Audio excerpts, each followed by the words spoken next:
snack time with the story time. And no, I'm not crazy, okay? You guys know how much I love these. Last week when I was at the store, they didn't have them. So this week when I went back and they were restocked, fresh, these are fresh ones, I couldn't help it. But I did control myself. I didn't overdo it. Okay, the last couple of videos I made, you guys have been so supportive and so kind to me, and a lot of you guys are curious on how I grew up orphan and what happened to my parents. Okay, well, let's go back. Let's talk about it. Long ago, before I was even born, my dad won the lottery from a little village in Bangladesh. He hustled his way, he put his name in a bucket, and he got picked. And years later, he worked hard and applied for us, and we were able to join him. So I've been in this country since I was 7. I like going back and touching roots, yes. But my dad worked so hard, and eventually he was able to purchase a little store. And the employee that worked at the store murdered my parents. And he was also living with us. My dad was so kind enough to that person because he was from the same country as us.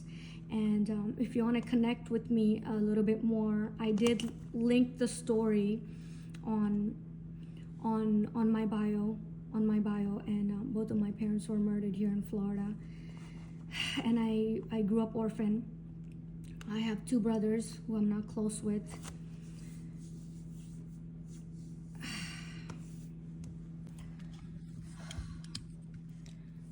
After my parents passed away, I lived with this family, my dad's supposedly best friend. And you know, the funny thing is, my brothers and I never held each other and just cried. They all had their girlfriends. Like my middle brother, he had his girlfriend the whole time there. And my other brother, he's in the Marines, and he brought some female with him, and they're just with their girls. I was crying with strangers. And we just never hugged and cried, ever. They never held me and said, "Are you okay?" Nothing. I was so young. Anyways, I was living in that house with that family. I lived there for 1 year, and that house, I was essayed. Eventually, my older brother, he bought a house, and we all lived together. Me, my brother, 2 brothers, we lived together for 4 years. And that house was so bad. It was the things that went on in that house, the things that I was exposed to in a young age by my brothers. It was not good. It was not a good example.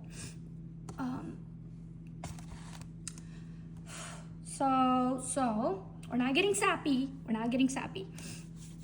So eventually, when I turned 16, my older brother, he wanted me to work. So he got me a job at Walgreens, even though I was flunking all my classes in high school because I'm a slow learner. I needed help. No one ever helped me with homework or anything like that. I think my middle brother did once with his girlfriend, and as I walked out at one time, I remember he was talking about me to his girlfriend. He's like, "She's so stupid. She's so dumb. Don't mind her. She can't even," like, that's what. So even though I was flunking, I had to work, and because he didn't want me to be at home, he didn't want me to be home so he can have more time at the home to do what he wants and whatever. Anyways, I was trying not to be home anyways because I hated being there. So I worked at Walgreens, and eventually my brothers found out what happened to me in that house, and I got essayed. My middle brother, I don't know why, he thought like it was my fault too, and he held a gun at me for whatever. And my oldest brother, he called me a liar. Like, I just felt like as I grow, I see that it's a reflection of them because it has nothing to do with me. It's just they never believed in themselves, and that's the way they view themselves. So that's what they thought. They thought I would make something like that up about. So they call me a liar. My oldest brother even went to that house and just called me a liar. Like, I'm a liar. I feel like he's always been out to get me, my oldest brother. More into that a little bit later. There's so many things that went in that house. I can't really talk about it because I'll get in trouble. But eventually I do want to talk about it. I do. Anyways, I was working at Walgreens, and at the end of that house, like by the time I was turning 18, I was already paying rent in that house. It wasn't free yet anymore.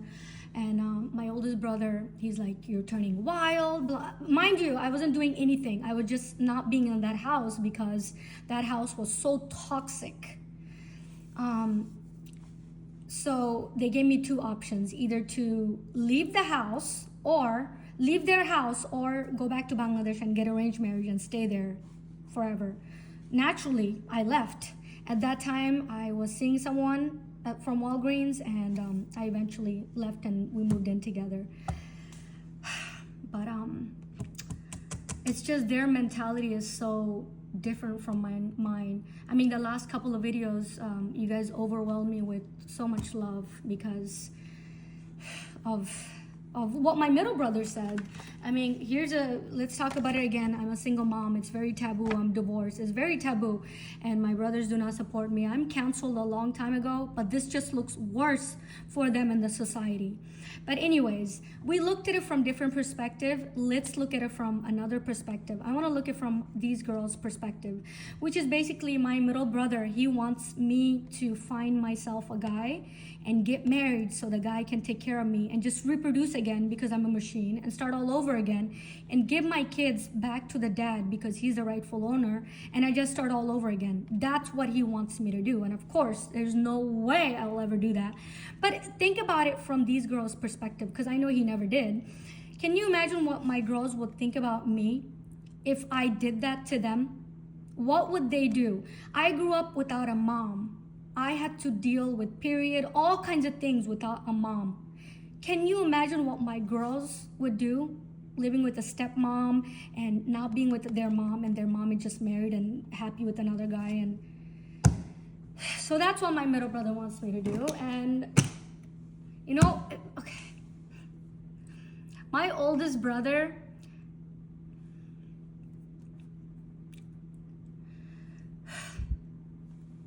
so that's what he wants me to do.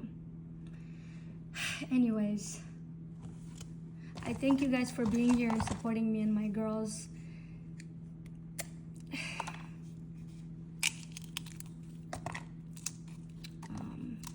We're not getting sappy. We're having snack time too. So tamarinds are my favorite, and these are not overly sour, overly sweet. These are just perfectly nature's candy, and as you can tell, I love them. I do. Natural gummies.